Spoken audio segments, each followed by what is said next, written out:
र आउनुहोस् हामी भजन सङ्ग्रह 142 अध्यायमा आउँ यस समय। र यहाँ चाहिँ हामी एउटा प्रार्थना देख्दछौँ र यो प्रार्थना चाहिँ एउटा अनौठो ठाउँबाट गरिएको प्रार्थना छ र यो चाहिँ गुफाबाट गरिएको प्रार्थना। तपाईँहरू कतिजना गुफामा पुग्नु भएको छ होला र गुफामा चाहिँ गरिएको प्रार्थना हो। हामी पढौँ 1 पददेखि भजन सङ्ग्रह 142 1 पदबाट। मेरो स्वरले मैले परम प्रभुलाई पुकारेँ, मेरो स्वरले नै मैले परम प्रभुलाई बिन्ती चढाएँ। उहाँको सामु मैले मेरो गुनासो पोखेँ, उहाँकै सामु मैले आफ्नो दुःख प्रकट गरेँ। म भित्रभित्रै मेरो आत्मा खिन्न हुँदा तपाईँले मेरो चाल जान्नुहुन्थ्यो। म हिँडेको बाटोमा तिनीहरूले मेरा निम्ति गुप्त रूपले पासो थापेका छन्। मेरो दाहिनेतिर नजर लगाएर हेर्नुहोस्, किनकि मलाई चिन्ने कोही छैन। मेरा निम्ति कुनै शरणस्थान रहेन, कसैले मेरो प्राणको वास्ता गरेन। हे परमप्रभु, मैले तपाईँलाई पुकारेँ, मैले भने तपाईँ मेरो शरणस्थान र जीवितहरूको देशमा मेरो भाग हुनुहुन्छ। मेरो पुकारातिर ध्यान दिनुहोस्, किनकि म साह्रै होच्याइएको छु। मलाई सताउनेहरूबाट मलाई छुटकारा दिनुहोस्, किनकि तिनीहरू मभन्दा बलिया छन्।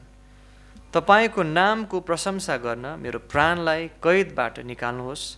धर्मी जनहरूले मलाई घेर्नेछन्, किनभने तपाईँले मलाई प्रशस्त गरी दिनुहुनेछ।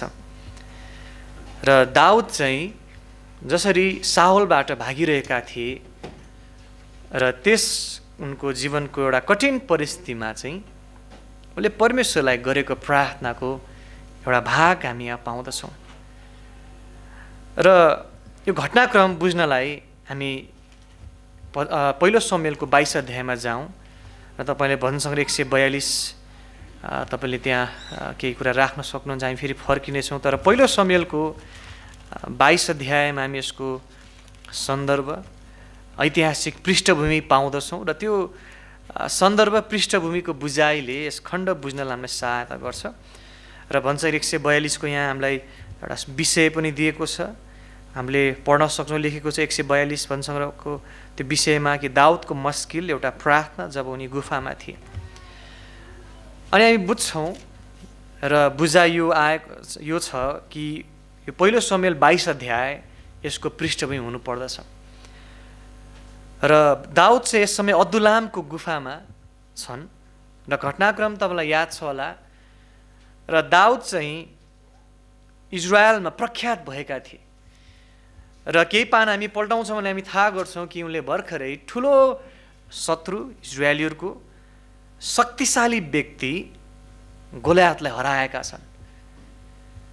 अनि त्यसपछि एकाएक उनको अब प्रख्याति बढेको छ। त्यति मात्र होइन, उनले धेरै शत्रुहरूमाथि पनि विजय दिएका छन् इजरायलीहरूलाई। त्यो सन्दर्भ हामी यहाँ देख्छौँ। तर यस्तो भयो, घटनाक्रम अघि बढ्दै जाँदा साउलले आरिस गर्न थाले। साउलले दाउदलाई हानि गर्न खोजे अनि साउलबाट दाउद भाग्दैछन्। अनि उनी देशबाटै भागेर जानु पर्यो र उनी चाहिँ गात जुन चाहिँ पलिस्तीहरूको सहर थियो त्यहाँ शरण लिन उनी आइपुगे। पहिलो समुएल 21 अध्याय हामी 10 पदबाटै पढौँ अहिलेलाई। हेर्नुहोस् त, पहिलो समुएल 21 को 10। अनि दाउद उठे र त्यस दिन साउलको डरले भागे र गातका राजा आकिस कहाँ गए। अनि आकिसका नोकरहरूले तिनलाई भने, के यिनी त्यस देशका राजा दाउद होइनन् र? के यिनीहरूले यिनको विषयमा नाच्दै एक अर्कालाई यसो भन्दै गाएनन् र? साउलले आफ्ना हजारौँलाई मारे, तर दाउदले आफ्ना लाखौँलाई मारे। तब दाउदले कुराहरू आफ्नो हृदयमा राखे र गातका राजा आकिससित साह्रै डराए। राजा साउलसँग डराएर भागेर उनी गातमा आएका छन्। गातको राजा आकिस कहाँ शरण लिन उनी आएका छन्। त्यहाँ पनि तर उनको ज्यानको हानि हुने त्यहाँ खतरा भयो। मानिसहरूले चिने उनलाई। उनले त हजारौँलाई मारेको, लाखौँलाई, हाम्रो जातिलाई, पलिस्तीहरूलाई मारेको। अनि के भयो हेर्नुहोस् 13 पद। अनि उनले तिनीहरूका अघि आफ्नो चाल बदली गरे, तिनीहरूका हातमा आफू पागल भएको बहाना गरे। मूल ढोकाका दैलोहरूमा कोरेर आफ्नो थुक आफ्नो दारीमा बहाए। आफ्नो ज्यान जोगाउन उनले एउटा बहाना गर्नु पर्यो, एउटा नाटक त्यहाँ प्रस्तुत गर्नु पर्यो। उनी चाहिँ पागल जस्तो छन् भनेर देखाउनु पर्यो। त्यस्तो अवस्थामा दाउद आइपुगेका छन्। उनको जीवनको एउटा तल्लो अवस्था हो यो। जबकि केही अध्याय अगाडि पल्टाउँदै जाँदा हामी के देख्छौँ त, उनी इजरायलको राजा अभिषेक भएका छन्, होइन र? राजहरूमा अभिषेक गरियो शमूएलद्वारा, सायद उनी मक्ख छन्, खुसी छन्, उनी राजा हुँदैछन्। त्यति मात्र होइन, गोलायतलाई माथि पनि उनले ठुलो विजय प्राप्त गरेका छन्, सबैले उनको नामको चाहिँ जयगान गाउँदैछन्। तर अचानक एकाएक अब परिस्थितिहरू बदलियो र सबैको प्रिय प्रख्यात व्यक्ति दाउद अब चाहिँ आफ्नो ज्यान जोगाउन भाग्नु परेको छ, आफ्नो देश छोडेर जानु पर्यो। अनि पलिस्तीहरू कहाँ, जुन इजरायलको शत्रु, आफ्नो शत्रुहरूको माझमा जानु पर्यो र त्यहाँ पनि उनलाई खतरा भयो। अनि आफ्नो ज्यान बचाउन उनले त्यो साह्रै घिनलाग्दो काम, एउटा शर्मलाग्दो काम गर्नु पर्यो, आफूलाई पागल जस्तो रूपमा देखाउनु पर्यो। तपाईँले यसो कल्पना गर्नुहोस्, कस्तो अवस्था थियो होला दाउदको, कस्तो अवस्था भएर दाउद गइरहेका थिए होला। एक्लो महसुस गरेका छन्, अवश्य एकदम हारेको महसुस गरिरहेका छन्, पीडित, शर्म, निन्दा, अलि रिस पनि उठ्या छ होला सायद, के छ, भावनाहरू धेरै छन् सायद। हामी पढ्छौँ 14 पद, तब आकिसले आफ्नो नोकरलाई भने, हेर त्यो मान्छे पागल हो भने तिमीले देखिरहेछौ, तब किन तिमीले यसलाई त्यसका मौका ल्यायो? यस्तरी उनले चाहिँ त्यो कार्य गरे, थुक आफ्नो दारीमा बहाए भनेको छ, दैलारमा कोरे भनेको छ, ठ्याक्कै पागल जस्तै व्यवहार गरे। र राजाले भने, यो त पागल रहेछ, किन यसलाई यहाँ ल्यायो? 15 पद, के मलाई पागलहरूको खाँचो छ? वीर दाउद अब पागल दाउद भए। त्यस्तो हुनुपर्दा कस्तो लाग्छ होला हामीलाई? र तिमीहरूले त्यसलाई मेरो उपस्थितिमा पागलपना देखाउन ल्यायो कि यो मानिस मेरो भवनमा आओस्? तब 22 अध्याय 1 पद, तब दाउद त्यहाँबाट हिँडे अनि अदुल्लामको गुफामा उम्केर गए। अनि त्यहाँ उनी चाहिँ गुफामा गएको देखिन्छ। अब जब हामी पढ्छौँ 22 अध्याय 1 पद, तुरुन्तै यहाँ लेखिएको छ, गए अनि जब उनका दाजु उनका बाबुको सारा घरनाले यो सुने, तब तिनीहरू त्यहाँ तल उनी कहाँ गए। तर वास्तवमा त्यो समयमा, त्यो बिचमा दाउद गुफामा गएको र उनको परिवार, दाजुहरू, बाबुको घरना उनलाई भेट्न आएको, त्यसमा केही समय त्यहाँ बितेको हुनुपर्छ, जुन समयमा उनी एक्लो महसुस गरेका छन्। र तपाईँ अब आउनुहोस् भन्छन् 142मा, अनि त्यो समयमा उनले यो प्रार्थना गरेको देखिन्छ। भन्छन् 142 अध्याय हेर्नुहोस्, त्यो सन्दर्भ बुझेपछि 1 पद, मेरो स्वरले मैले परम प्रभुलाई पुकारे। मेरो बुवा, मेरो आमा, मेरो साथी, मेरो भाइ होइन, परम प्रभुलाई पुकारे, पुकारे। मेरो स्वरले नै मैले परम प्रभुलाई बिन्ती चढाएँ, उहाँको सामु मैले मेरो गुनासो पोखे, उहाँकै सामु मैले आफ्नो दुःख प्रकट गरेँ। प्रार्थना भने त्यही हो। प्रार्थना के रहेछ? भन्छौँ 142 अध्याय 1 र 2 पदमा यसको वृत्तान्त या व्याख्या हामीलाई दिएको छ। के शब्दहरू तपाईँले त्यहाँ चिन्ह लाउन सक्नुहुन्छ? 1 र 2 पदमा जस्तो पहिलो शब्द पुकारे, पुकारे, अर्को शब्द चढाए, बिन्ती चढाए। 2 पदमा अर्को छ गुनासो पोखे, पोखे, गुनासो पोखे। अनि अर्को छ 2 पदमा दुःख प्रकट गरे। के प्रार्थना त्यही होइन र? परम प्रभुलाई पुकार्नु, परम प्रभुलाई बिन्ती चढाउनु, उहाँलाई आफ्नो गुनासो पोख्नु, दुःख प्रकट गर्नु। दाउदले प्रार्थना गरे। त्यो गुफा अँध्यारो थियो सायद, अवश्य पनि गुफा अँध्यारै हुन्छ, हामीलाई थाहा छ। मानिसहरू किन गुफामा जान्छन् त? किन त्यहाँ मानिसहरू अरू हुँदैनन्? मानिसहरूबाट बस्नलाई, मानिसहरूबाट टाढा हुनलाई। अनि मानिसहरू गुफामा हतपत जाँदैनन्। राम्रो ठाउँ होइन गुफा, लुक्ने ठाउँ हो। अनि त्यहाँ शरण लिन उनी गएका छन्। अनि केही समय एक्लै त्यहाँ उनी चाहिँ भएको हुनुपर्छ, किन यही खण्डमा पढ्दै जाँदा उनले भनेका छन् उनी चाहिँ एक्लै छन्, मलाई चिन्ने कोही छैन उनले भन्छन् 4 पदमा।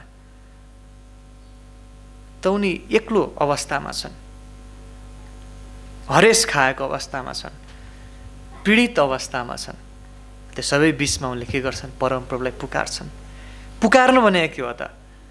उहाँलाई गुहार माग्नु, उहाँलाई बोलाउनु, प्रभु मलाई सहायता गर्नुहोस्, परमेश्वर मलाई सहायता गर्नुहोस्। आफूले आफ्नो आँखा परमेश्वरतर्फ लगाउँदछ, परम प्रभुलाई पुकार्दछ। के आज हामी दाउदको अवस्थामा छौँ त हामी प्रभुलाई पुकार्न सक्छौँ, उहाँलाई बोलाउन सक्छौँ। त्यति मात्र होइन, उनले के गरे? बिन्ती चढाए। बिन्ती चढाउनु भने के हो?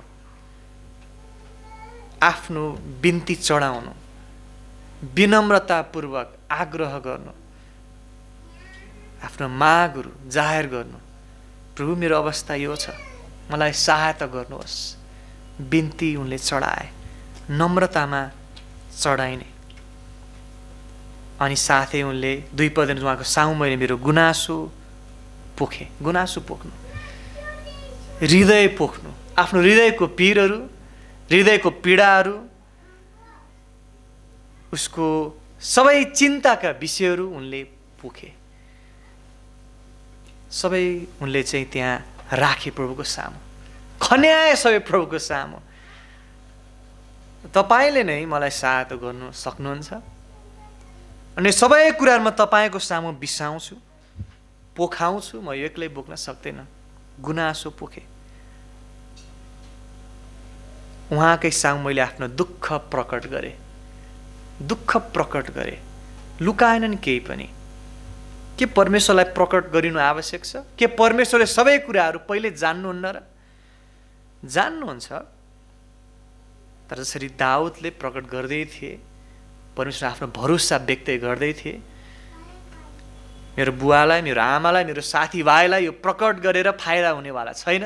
परमेश्वर पिता, जीवित परमेश्वर, यहोवा परमेश्वर, म तपाईँलाई पुकार्छु, मेरो बिन्ती तपाईँमा चढाउँछु, मेरो गुनासो तपाईँमा सबै पोख्छु, खन्याउँछु, मेरो दुःख प्रकट गर्छु, सबै कुरा तपाईँमा राख्छु, खुलासा गर्छु। के तपाईँको परमेश्वरसँग त्यस्तो सम्बन्ध छ? कति सुन्दर सम्बन्ध। हामीले पृष्ठभूमि अघि हेऱ्यौँ कि दाउदको अवस्था साह्रै दुःख लाग्दो थियो। वीर दाउद, पागल दाउद भएका छन्, विजयी दाउद, हार खाएको दाउद भएका छन्, प्रख्यात दाउद अब कुख्यात दाउद भएका छन्। जीवन त साह्रै नमिठो भएको छ। सायद उनले सोध्छन् बेला बेलामा, बरु म त मेरो बुवाहरूको थोरै भेडाहरू चलाउँदैमा बरु ठिक्क थिए, अलिअलि दाजुभाइको गाली खानु पर्थ्यो कहिलेकाहीँ, बरु त्यही ठिक थियो। देशै छोडेर, परिवारै छोडेर भाग्नु परेको थिएन। आफ्नो ज्यान बचाउन पागल जस्तो बहाना गर्नु परेको थिएन। गुफामा लुकेर बस्नु परेको थिएन। सबै बिचमा पनि तर पुकार्ने ठाउँ उनले पाए। पुकार्ने ठाउँ एउटा रहेछ, गुफामा छ, मान्छे कोही पनि छैन, एक्लो अवश्य पनि छन्, तर पुकार्ने ठाउँ छ। परमेश्वरसँग त्यो सम्बन्ध उनको थियो। उनले प्रभुलाई पुकारे। के तपाईँको त्यो सम्बन्ध छ परमेश्वरसँग? त्यो व्यक्ति धन्यको व्यक्ति जसले परमेश्वरलाई पुकार्न सक्छ। त्यो व्यक्ति धन्यको व्यक्ति जसले प्रभुलाई आफ्नो बिन्ती चढाउन सक्छ, प्रभुलाई आफ्नो गुनासो पोख्न सक्छ, सबै उहाँमा खन्याउन सक्छ, आफ्नो दुःख उहाँमा प्रकट गर्न सक्छ। धन्य त्यो व्यक्ति जसले प्रार्थना गर्न सक्छ, गुफामा पनि, एकान्त अवस्था, डरलाग्दो अवस्थामा पनि प्रार्थना। कि सायद तपाईँ आज गुफामा हुनुहुन्छ कि एक्लो अवस्था, कुनै कुराबाट भाग्दै लुक्दै हुनुहुन्छ, डराउँदै हुनुहुन्छ, गुफामा पनि प्रार्थना गर्न सकिँदो रहेछ। हामी हेर्दै जाउँ, 3 पद अझै उनले भन्छन्, म भित्रै मेरो आत्मा खिन्न हुँदा। खिन्न हुँदा के हो? खिन्न हुन, आत्मा खिन्न हुनु भनेको, खिन्न भन्ने शब्द इङ्ग्लिसमा ओभरवेल्म भन्ने छ। ओभरवेल्म भनेको एकदमै धेरै हुनु भन्ने, तर खिन्नले फेरि रित्तोपना पनि जनाउँदछ। अनि अद्भुत शब्द छ, रित्तोपना अनि फेन्ट भन्ने शब्द पनि अनुवाद गर्न सकिन्छ। खिन्न हुनु, फेन्ट भनेको चाहिँ शक्तिको अभाव, शक्ति रित्तो हुनु। आत्मा रित्तो छ, त्यहाँ केही न केही रित्तोपना छ, तर के कारणले रित्तोपना भयो? केही कुरा प्रशस्त भएको हुनाले, सङ्कष्ट प्रशस्त भएको हुनाले सामर्थ्य रित्तोपना भएको छ। आत्मा खिन्न भएको छ, रित्तो भएको छ, तर केही पनि नभएको हुनाले रित्तो भएको होइन। केही न केही कुरा धेरै भएर ओभरवेल्म भन्ने शब्द छ। ओभरवेल्म भने एकदमै प्रशस्त हुनु। के प्रशस्त भयो? सङ्कष्ट, उसको पीडा, उसको समस्या यति प्रशस्त भयो कि उनी रित्तो भएका छन्। कस्तो अनौठो कुरा! प्रशस्तताले रित्तो पार्दो रहेछ कहिलेकाहीँ। अनि सामर्थ्यको रित्तो, आत्मामा खिन्नता, समस्या सङ्कट प्रशस्त छ। म भित्रभित्रै, बाहिर प्रकट गर्न सकिँदैन कहिलेकाहीँ, बाहिर अरूले देख्न पनि सक्दैन। म भित्रभित्रै, उनले भन्छन्, म भित्रभित्रै मेरो आत्मा खिन्न हुँदा। तर अब बाँकी पद पढ्न नछुटाउनुहोस्। हेर्नुहोस् त, म भित्रभित्रै, अथवा कसैले बाहिर देखेका छैन, मैले कसैलाई भनेको छैन, म भित्रभित्रै मेरो आत्मा खिन्न हुँदा तपाईँले मेरो चाल जान्नुहुन्थ्यो। आमेन। तपाईँ चिन्ह लाउनुहोस्, तपाईँले मेरो चाल जान्नुहुन्थ्यो। म भित्रभित्रै पीडित थिएँ, म भित्रभित्रै सङ्कष्टले चाहिँ घेरिएको थिएँ। म भित्रभित्र, मैले बाहिर भन्न सकेको थिएन, कसैलाई थाहा पनि छैन, भित्रभित्रै आत्मा खिन्न छ। तर तपाईँले मेरो चाल जान्नुहुन्थ्यो, तपाईँले मेरो अवस्था जान्नुहुन्थ्यो, तपाईँले मेरो घटीकमी, मेरो समस्या सङ्कष्ट बुझ्नुहुन्थ्यो। कस्तो अद्भुत परमेश्वर है! के तपाईँको त्यस्तो परमेश्वर हुनुहुन्छ? के तपाईँको त्यस्तो सम्बन्ध छ परमेश्वरसँग? अब यो प्रार्थना हामी हेर्छौँ, अध्ययन गर्छौँ, साह्रै सुन्दर छ।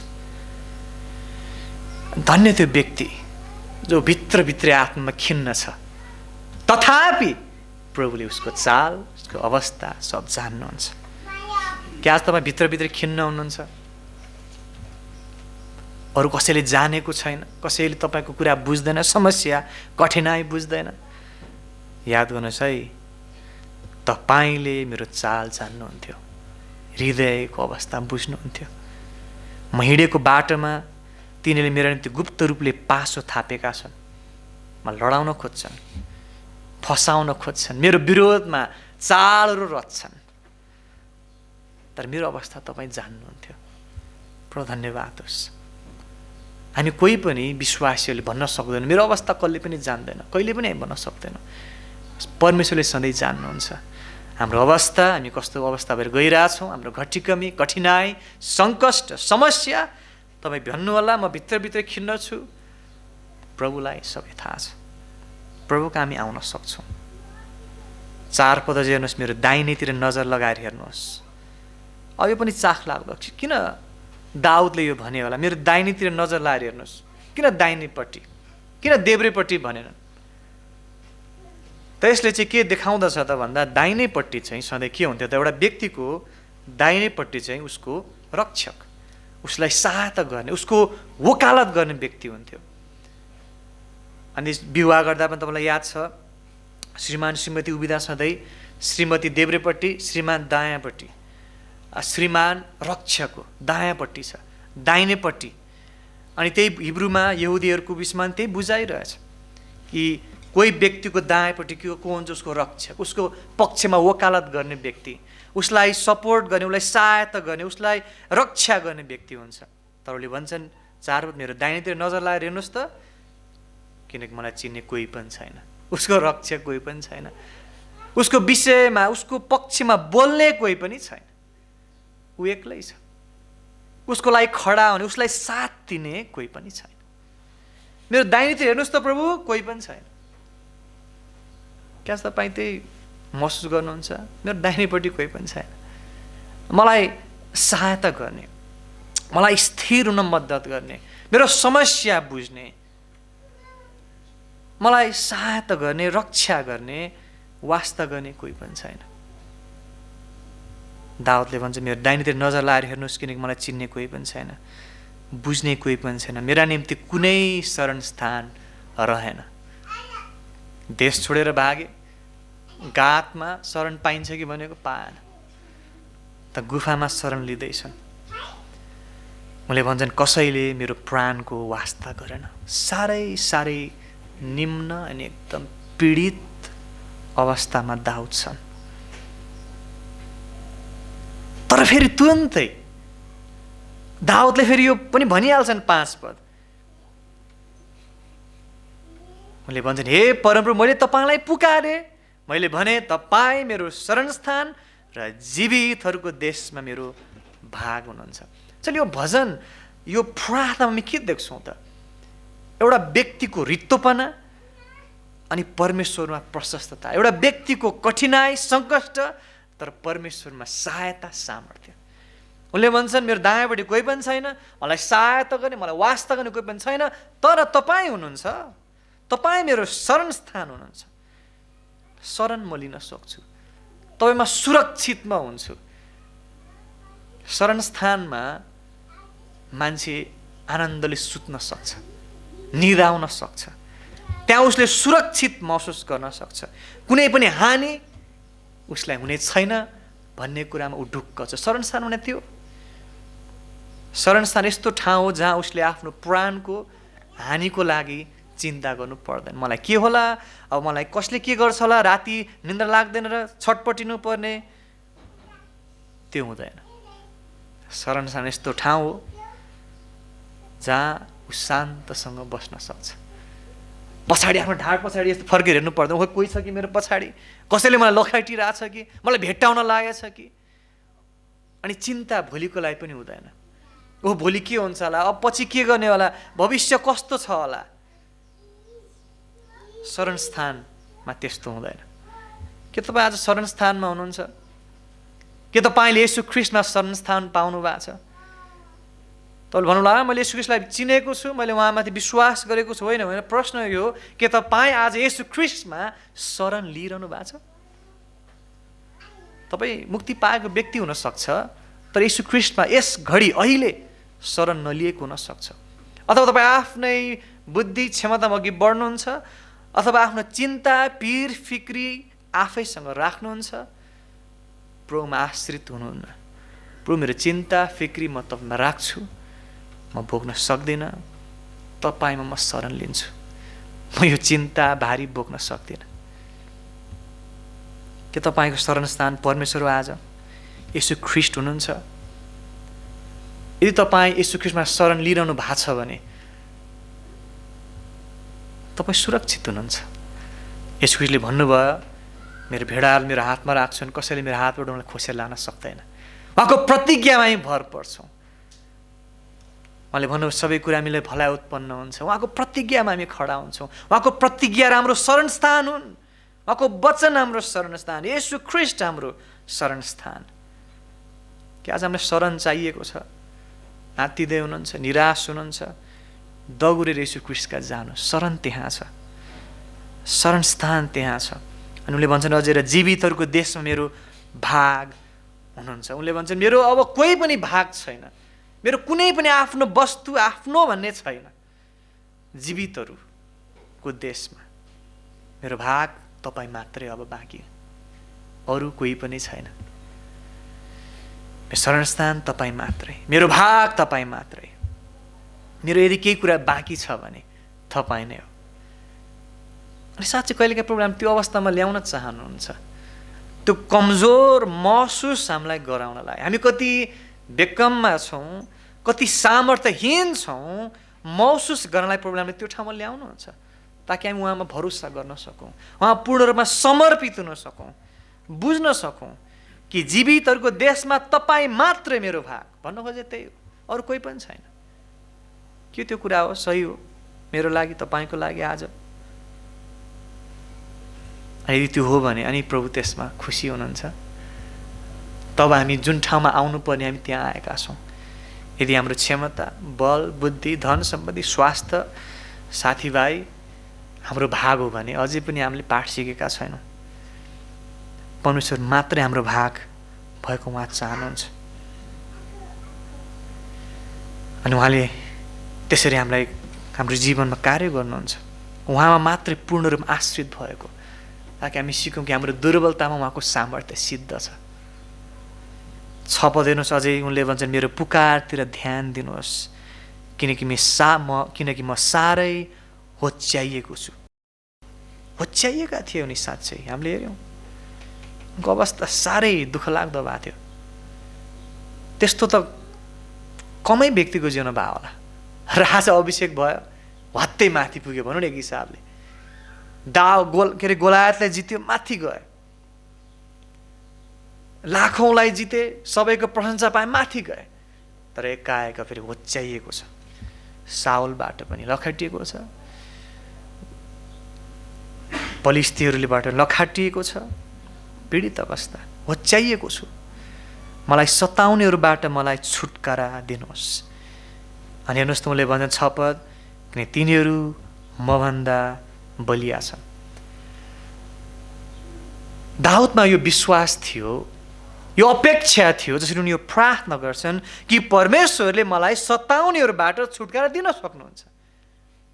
के तपाईँलाई दिन सक्नुहुन्छ? तपाईँलाई सताउनेहरूबाट तपाईँलाई छुटकारा दिन सक्नुहुन्छ प्रभुले? आज तपाईँलाई सताउनेहरू के हुन्? को हुन्? के कुराले तपाईँलाई सताउँदैछ? के तपाईँ छुटकारा चाहनुहुन्छ? विजय चाहनुहुन्छ? प्रभुले दिन सक्नुहुन्छ। कोही मानिसले दिन सक्छ? कुनै धन सम्पत्ति, कुनै कुराबाट हामी पाउन सक्छौँ त्यो छुटकारा? होइन, परमेश्वरमा पाउन सकिन्छ, उहाँले दिन सक्नुहुन्छ। किनकि तिनीहरू मभन्दा बलिया छन्। उनले भन्छन् म त सक्दिनँ है, म त आफूले छुटाउन सक्दिनँ यो कुराबाट। तिनीहरू, ती सताउने कुराहरू, परिस्थिति, वस्तु, व्यक्ति मभन्दा धेरै बलिया छ। म कहिले पनि विजय हुन सक्दिनँ। त्यो महसुस नै विजयको पहिलो खुड्किला रहेछ। छुटकाराको पहिलो खुड्किला त्यही हो कि महसुस गर्नु म सक्दिनँ, म कमजोर छु, मभन्दा बलियो छ। यदि हामी कोही मुक्ति पाउन बाँकी छ भने त्यही विश्वास गर्छु, त्यही बुझाइ राख्नु आवश्यक छ, त्यही महसुस गर्न आवश्यक छ कि म पापी छु, म आफूलाई कहिले मुक्ति दिन सक्दिनँ। पापको दासत्वबाट म आफूलाई कहिले छुटाउन, मैले आफूलाई छुटाउन सक्दिनँ। मलाई येशू ख्रीष्ट चाहिन्छ। त्यही जस्तो हामी विश्वासीहरू पनि अब त्यही गर्छौँ। मेरो समस्या, सङ्कष्ट, कठिनाइसम्म आफै विजय हुन सक्दिनँ। मेरो हातभन्दा बाहिरको कुरा, मेरो सामर्थ्यभन्दा बाहिर तिनीहरू मभन्दा बलिया छन्। तर प्रभुले हामीलाई छुटकारा दिन सक्नुहुन्छ। त्यसैले हामी प्रार्थना गर्छौँ, त्यसैले हामी उहाँलाई पुकार्छौँ, प्रभु तपाईँले सक्नुहुन्छ, सहायता गर्नुहोस्।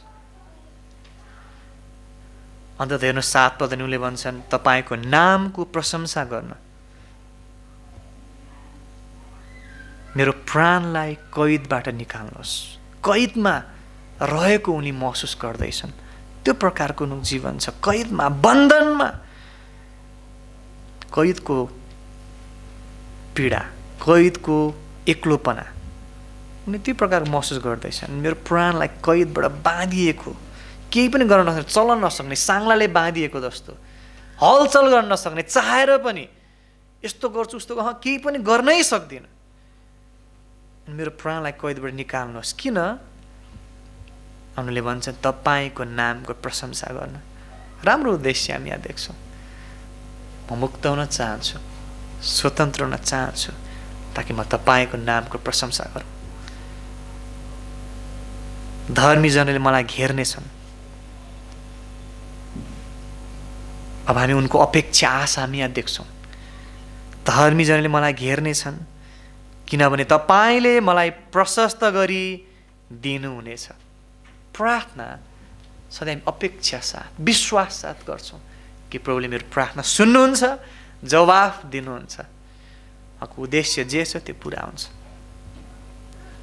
त त्यसैले जब हामी 142 अध्यायलाई यसरी पढ्छौँ, यस खण्डलाई, यसको निष्कर्षमा आउँदा हामी आशा देख्छौँ, विजय हामी देख्छौँ। विजयको उद्घोष यहाँ भएको छ वास्तवमा। 7 पदको अन्तमा त्यही होइन र? धर्मीजनले मलाई घेर्नेछन्, तपाईँले मलाई प्रशस्त गरिदिनुहुन्छ। म एक्लो हुने छैन, म घेरिनेछु, धर्मीजनहरूद्वारा घेरिनेछु। प्रभुले मलाई प्रशस्त गरिदिनुहुनेछ। साँच्चै परमेश्वरले त्यो गर्न सक्नुहुन्छ, गर्नुहुन्छ पनि। त के तपाईँ आज गुफामा हुनुहुन्छ? गुफाबाट दाउदले यसरी प्रार्थना गरे। गुफामा रहँदा उनले गरेको प्रार्थना हो यो।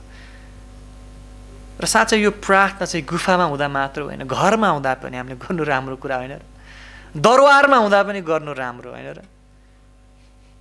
तर हामी मानिसको स्वभाव त्यही छ, जब हाम्रो जीवनमा सबै कुरा राम्रो छ, ठिक छ, हामी प्रभुलाई भुल्छौँ। तपाईँलाई घटना याद छ, जब केही समय बित्दै गयो, घटना अघि बढ्दै जाँदा दाउद राजा बने अनि उनी दरबारमा पुगे, गुफाबाट दरबारमा। अनि दरबारमा उनले यो प्रार्थना गर्न बिर्से होइन र? बेत्सेबालाई नुहाइरहेको देखे, व्यभिचार गरे, हत्या गरे, धेरै कुराहरू गरे। त हामी त्यो विषयमा पनि सजग हुन्छौँ। साँच्चै यो गुफाको प्रार्थना होइन, हाम्रो जीवनको प्रार्थना हुन आवश्यक छ। यो गुफामा मात्रै गर्ने प्रार्थना होइन, हाम्रो घरमा, हाम्रो दरबारमा हामी जस्तो अवस्थामा छौँ, हरेक अवस्थामा भन्न खोजेको, चाहे सुख चाहे दुःख, हामी प्रभुलाई बिर्सदैनौँ, उहाँमा भरोसा गर्छौँ, आश्रित रहन्छौँ। गुफामा मात्रै होइन यो गर्ने प्रार्थना, कठिनाइमा मात्रै आश्रित हुने होइन, तर दरबारमा पनि अथवा प्रशस्ततामा पनि हामी यही प्रकारको आड भरोसा प्रभुमा राख्नु त्यो उचित हो। यही कुरालाई आज हामी विचार गरौँ यस खण्डबाट, भन्छौँ 142। प्रार्थनालाई तपाईँले आफ्नो समयभित्र पढ्नुहोस्, दोहोऱ्याउनुहोस्,